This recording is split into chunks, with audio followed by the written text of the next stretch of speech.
Combien de mobilisations il y a eu chez toi? Combien de personnes il y a eu chez toi? Combien de tracts tu as lancé chez toi? Quelle action rigoureuse tu as lancé chez toi? Rien. Mais s'il faut s'attaquer aux gens, tu es prêt. Tu t'attaques à Zaga. Toi, tu peux te comparer à Zaga. Toi, tu es plus riche que fort. Si nous, on n'a pas accepté d'être corrompus par fort, là, ce n'est pas par toi, nous, on va accepter. Imbécile. Aujourd'hui, nous vous proposons de plonger avec nous dans un moment fort de la politique togolaise.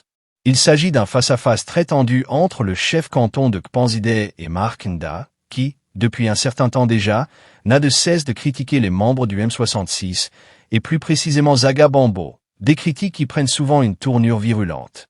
Le chef canton de Kpanzide, visiblement exaspéré, monte au créneau dans cet enregistrement. Il exprime son ras-le-bol, son indignation face à ce qu'il juge être des propos injustes, répétitifs ou calomnieux. Mais au-delà de l'altercation, une question se pose. La lutte pour la libération du Togo peut-elle véritablement se conduire par ces joutes verbales acharnées? Est-ce que l'attaque, la dénonciation publique et la confrontation sont les moyens les plus efficaces, ou risque-t-il de fragiliser la cohésion entre forces alliées? Dans cette vidéo, nous allons ensemble observer dans le détail la réaction du chef canton de Kpanzide, analyser les critiques de Marc Nda contre Zaga Bambo et réfléchir à ce que cela dit de la stratégie et de l'éthique d'une lutte pour la liberté politique. Restez avec nous. Ce que tu vois sur Marc Nda, c'est le début de la folie, ça. Pour lui, on peut les racheter un peu en attendant. Mais toute personne qui va s'opposer à cette lutte, à vouloir faire les nyama, mon frère, tu ne vas plus dormir, je t'assure au nom de Dieu. Là où il est, demandez-lui bien s'il arrive à bien dormir. Quand il monte sur les lèvres, vous ne le voyez pas. Quand il monte, vous ne le voyez pas. Il se saoule, il vient, tout ce qu'il raconte, il y a quoi? Ça dit tout ce qu'il est là, il pose son panel, il dit là, est-ce qu'il y a un sens dedans? Tout le monde est fatigué du dictateur. Mais frère, libérons le pays. Vous dites que vous êtes des intellectuels. Nous, on ne refuse pas que vous êtes des intellectuels ou pas. On libère le pays maintenant. Vous venez jouer votre carte. S'il y a les élections, il y a une bonne constitution et que tu veux être élu et les gens te votent, est-ce qu'il y a un problème à ça? Qui va s'opposer à toi?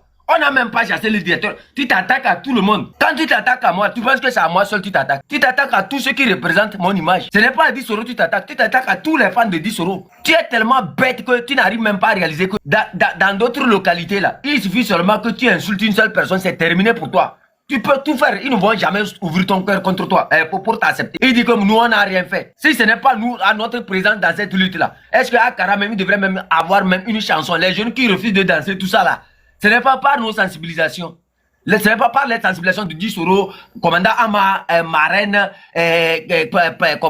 Table Ronde, Ashley, le Pipe, Abraham, tout ça. Ce n'est pas nos sensibilisations. Le grand frère Ali Mokhtar, à Kondo. Ce n'est pas par nos sensibilisations que les gens se sont réveillés. Toi là, est-ce que tu l'as vu une fois parler sa propre langue? Il dit il est Tambarama, non? Nous on ne fait pas les lives en Kotkoli. Nous on ne fait pas les lives en Bassar. Nous, on ne fait pas les lives en, comment on appelle ça, en Kabyé. Vous l'avez vu une seule fois parler Tambarama. Chez toi, à Tambarama, il n'y a pas les gens. Ou bien, chez toi, les Ambarama, il n'y a pas les gens là-bas. Toi, tu n'as personne dans les Ambarama. Ou bien les Tambarama là. Tu n'as personne dedans. Vous l'avez vu une fois parler sa langue. Il est là-bas.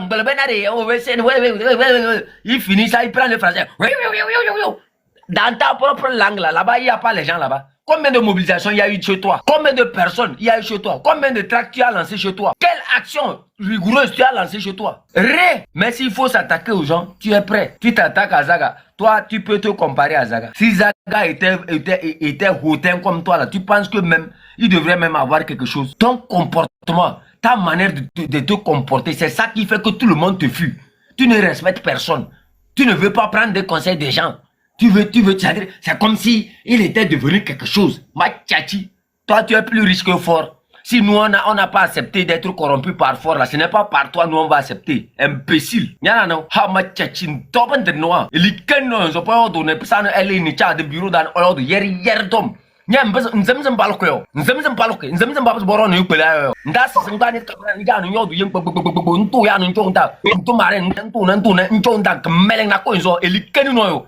Ha machachi, nyara garo, on vit chez toi, nyaro daro. Le M66 là, ils t'ont demandé quoi? Mon ami, fais ta part. Chien maïng noir. Les jours où le M66 n'a pas lancé sa manifestation là, Ololonengo va lancer ta manifestation aussi. C'est ça, tout le monde doit participer. Il ne servira à rien de venir quand on parle, ils vont dire qu'on insulte les gens. On insulte quand on te dit la vérité. Si le M66 n'a pas lancé ces manifestations, toi on va lancer pour toi. Et on va voir. C'est ta participation aussi à la libération de la nation. Tu t'attaques à ça. C'est à leur stratégie. Toi, depuis que tu es resté là-bas, tu es allé dans les grandes écoles. Imbécile. Ta stratégie là, pourquoi ça n'a pas libéré le Togo? Votre niveau intellectuel là, pourquoi ça n'a pas libéré le Togo? Quand on a modifié la constitution depuis des années là, tu dis que tu mobilises depuis des années, non? Pourquoi tu n'as pas lancé une mobilisation?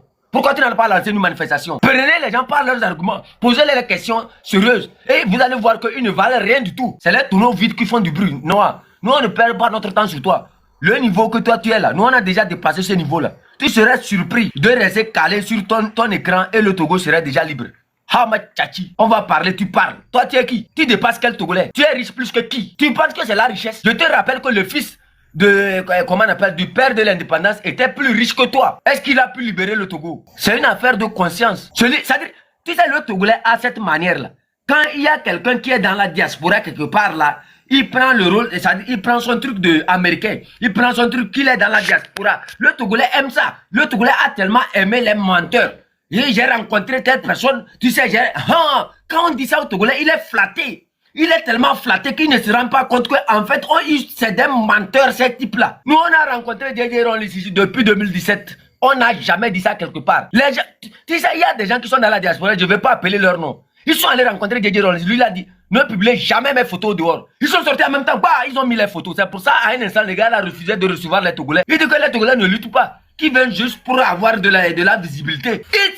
Il suffit seulement de voir quelqu'un dans la rue, tu l'as serré la main. Tu sais, je suis en relation, juste imbécile. Nous, on n'est pas des enfants. Tu sais qui nous on a rencontré, on ne dit pas. Rappelle-toi, Foussena Diaba au Ghana n'était pas une petite dame. Si je te dis combien de personnes, moi et Foussena Diaba, on a rencontré, nous, on n'a jamais dit ça. Tu vas te dire que toi, tu es trop petit. Tu penses que c'est l'argent. Tu penses que c'est l'argent. Moi, j'ai fait mon exil, ça fait combien d'années avant que tu puisses me connaître? J'ai construit ma maison avant que toi, tu ne puisses me connaître. J'ai construit mon entreprise avant que toi, tu ne puisses me connaître. Depuis 2014 que je suis rentré au Ghana ici, est-ce que tu me connais à part cette année? À part cette année où tu m'as vu en caméra, tu me connais. On vient, on dit que j'ai pris 200 000 francs chez toi, imbécile. C'est quoi 200 000 francs? Une top de noix. Tu penses que c'est 200 000 francs qui m'a fait vivre depuis 2014? Tu sais combien d'années je passe ici? Tu penses que c'est 200 000 francs qui m'a tenu jusqu'à ce jour-là? Faut respecter les gens. Hein. Tu penses qu'un terrain là, c'est 200 000 francs, on va ça au Ghana ici? Ou bien construire une maison, c'est avec 200 000 francs, on construit ça au Ghana ici? Chien mayang noir. Vous ne respectez pas les gens. Tu tombes dans les inbox des gens, tu sautes de gauche à droite, et là, tu deviens quelqu'un. Faut aller bien faire tes renseignements sur nous. Et tu vas voir que nous, on a un niveau plus que toi. Si nous, dans notre position, on était en Amérique, je t'assure, toi, tu devrais être le bailleur de ma maison. Imbécile. Top de noir. Merci beaucoup, chef Canton. Merci pour le message.